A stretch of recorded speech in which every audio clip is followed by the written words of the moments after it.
Барша әлемді гүлдентіп, барша ғаламды құлпыртатын әйелдер қауымы. Ол қыз, ол ана, ол барлық әйелдер қауымы. Құрметті жас қыздар, құрметті болашақ келіндер, құрметті әйелдер қауымы. Бүгін сіздерге лағман тағамының жасалу үлгісін көрсеткім келеді. Ал дастарханымыз мол болса, дастарханымыз тәтті болса, отбасында берекенің, бірліктің, бақуаттылықтың болатыны анық. Олай болса, кеттік, іске кірісеміз.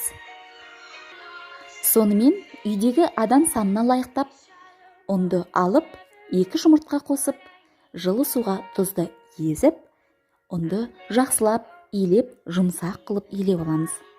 Әрі қарай ұнды адам санына лайықтап бөлшектеп, шемішкенің майын жағып, жақсылап тындырып қоямыз. Сол уақыт аралығында пешке немесе газға су қайнатып қоямыз.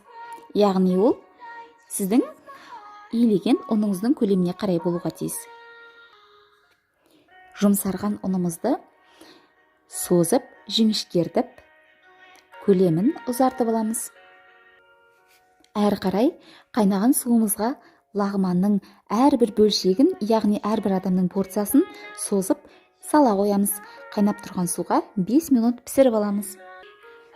Ал 5 минуттан кейін алынған лағманымызды міндетті түрде сұп-суық суға 2 минутқа салып алуымыз қажет. Қыздар, енді міндетті түрде көкөністі жақсылап тұрып қуыруымыз қажет. Яғни біз жеп жүрген гойру, сойру, диндин сияқты лағмандарымыздың подливы дәмді болуы қажет. Ол үшін біз барлық көкөністерді, қолымызда бар көкөністерді алып, жақсылап тұрып қуырып, жақсылап приправаларын, яғни дәмдеушілерін қосып аламыз. Сонымен лағманымыздың ұны дайын болса, үстіне қуырылған көкөністерді салып, келген қонағымызға немесе үйдегі ата-анамызға ұсынамыз. Құрметті барша аналар, әйелдер қауымы және болашақ келіндер, дастархандарыңыз ешқашанда жұтамасын. 10 саусақтарыңыздан өнер әрдайым тамып тұрса екен. Тыңдағандарыңызға, тамашалағандарыңызға көптен көп рахмет. Сіздермен болған Дүйсен қызы Мерей.